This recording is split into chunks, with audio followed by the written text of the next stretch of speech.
अगर आज आप काम करना बंद कर देते हो, तो आपके सेविंग पे आप कितने दिन सर्वाइव कर सकते हो? ये है आपकी वेल्थ की असली डेफिनेशन, जो रॉबर्ट कियोसाकी ने उनके रिच डैड पुअर डैड इस बुक में बताई है। हेलो दोस्तों, फाइनेंस बुक्स हिंदी चैनल में आप सभी का बहुत बहुत स्वागत है। ये वीडियो लास्ट तक जरूर देखें। अगर आपको ये वीडियो अच्छा लगता है तो लाइक और सब्सक्राइब जरूर करें। रॉबर्ट एक मिडिल क्लास फैमिली में पैदा हुए थे, फिर भी उनकी नेटवर्थ आज $80 मिलियन इतनी है। तो एक मिडिल क्लास फैमिली में पैदा होने के बाद भी रॉबर्ट ने इतने पैसे कैसे कमाए? रॉबर्ट बताते हैं कि ये उनके रिच डैड के वजह से पॉसिबल हो पाया। वो कहते हैं कि उनके दो डैड थे, एक पुअर डैड जो कि उनके रियल डैड थे, और एक रिच डैड जो उनके दोस्त माइक के डैड थे। जब वो छोटे थे तो उनके पुअर डैड इतने भी गरीब नहीं थे और रिच डैड बहुत अमीर नहीं थे, लेकिन जल्दी रिच डैड हवाई के सबसे अमीर लोगों में से एक बन गए। उनके पुअर डैड ने पीएचडी कंप्लीट की थी और वो कॉलेज में प्रोफेसर थे, और रिच डैड ने कभी 8वीं भी पास नहीं की थी और वो एक बिजनेसमैन थे।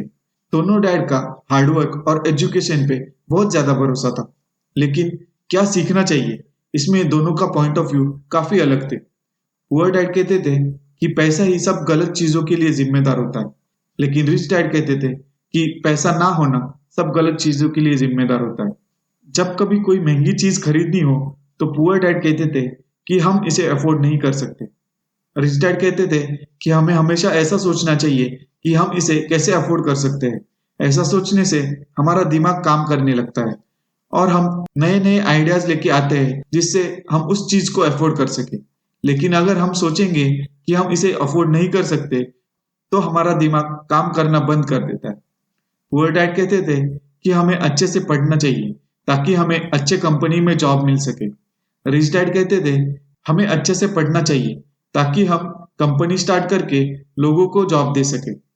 रॉबर्ट कहते थे उनके दो डैड होने की वजह से उन्हें दो डिफरेंट व्यूज पता चलते थे और वो डिसाइड कर सकते थे कि वो किसे फॉलो करें। उन्होंने डिसाइड किया कि वो रिच डैड को फॉलो करेंगे, जिन्होंने रॉबर्ट को फाइनेंशियली एजुकेट किया और छोटी ही उम्र में उनका फाइनेंशियल नॉलेज का बेस स्ट्रॉन्ग किया। रिच डैड का कहना था कि अगर हम फाइनेंशियली एजुकेट नहीं होंगे तो हम कितना भी पैसा कमाएं तो भी उसका कोई फायदा नहीं होगा। आपने लॉटरी और स्पोर्ट्स से अचानक अमीर बने लोगों की स्टोरी जरूर सुनी होगी। उनका आगे क्या होता है? थोड़े ही दिनों में वो पुरानी सिचुएशन में या उससे भी खराब सिचुएशन में वापस आ जाते हैं। इसका मेन रीजन है फाइनेंशियल एजुकेशन का ना होना, जो किसी स्कूल या कॉलेज में नहीं सिखाया जाता।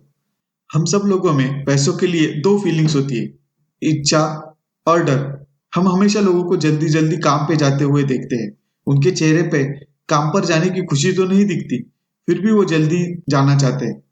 तो ऐसा क्यों होता है? क्योंकि उनके मन में डर होता है। पैसों के बिना जीने का डर उन्हें हार्डवर्क करने के लिए मोटिवेट करता है। उनको डर लगा रहता है, इसलिए वो काम करके पैसे कमाते हैं, ये सोच के कि पैसा आएगा तो डर कम हो जाएगा। लेकिन ऐसा नहीं होता, और फिर वो वैसे ही काम करते रहते हैं और इस ट्रैप में फंस जाता है। जैसे ही उनको सैलरी मिलती है, उनकी दूसरी फीलिंग इच्छा ऊपर आती है, और इस पैसों से हम क्या क्या खरीद सकते हैं ये सोचने लग जाते हैं।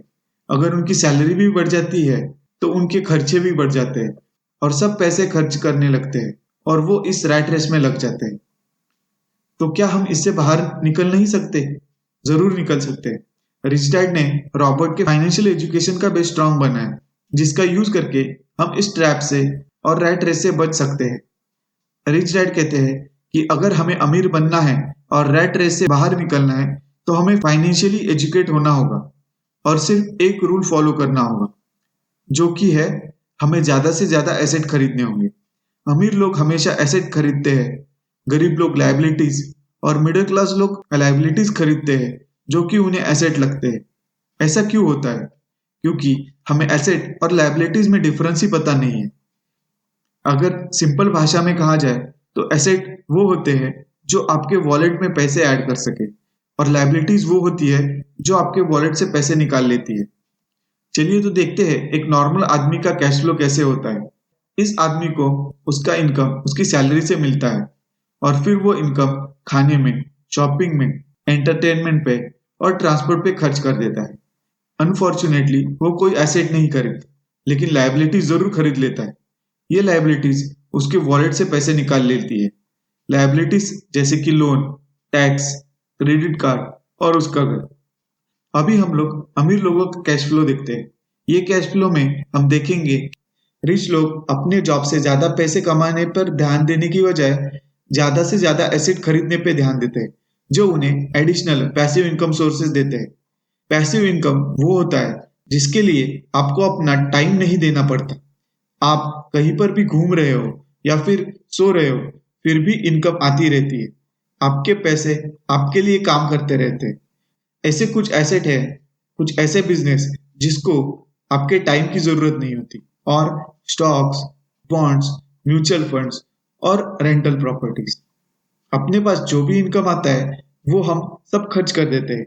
जैसे ही हमारा इनकम बढ़ जाता है वैसे वैसे अपने एक्सपेंसेस भी बढ़ जाते हैं, और हम कभी एसेट खरीदते ही नहीं, तो हमारे पास एडिशनल कैश फ्लो जनरेट ही नहीं होता।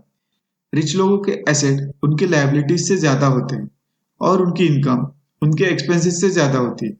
उनके एसेट उनके एक्सपेंसेस से ज्यादा कैश फ्लो जनरेट करके देते हैं। जो एक्स्ट्रा इनकम बच जाती है वो उसे और एसेट खरीदने में लगा देते हैं, और उनका कैश फ्लो हमेशा बढ़ते रहता है और वो और अमीर बन जाते हैं। अगर हम भी सैलरी इनकम बढ़ाने की बजाय एसेट खरीदने पर फोकस करेंगे तो एक टाइम ऐसा आएगा कि हमारे एक्सपेंसेस से ज्यादा कैश फ्लो हमारे एसेट हमें देंगे। और उस टाइम अगर कोई हमसे पूछे कि तुम अपने सेविंग पे कितना टाइम सरवाइव कर सकते हो, तो हम लोग ये कह सकते हैं कि हम पैसे के लिए काम नहीं कर रहे हैं, लेकिन पैसा हमारे लिए काम कर रहा है, और हम इस ट्रैप से निकल सकते हैं।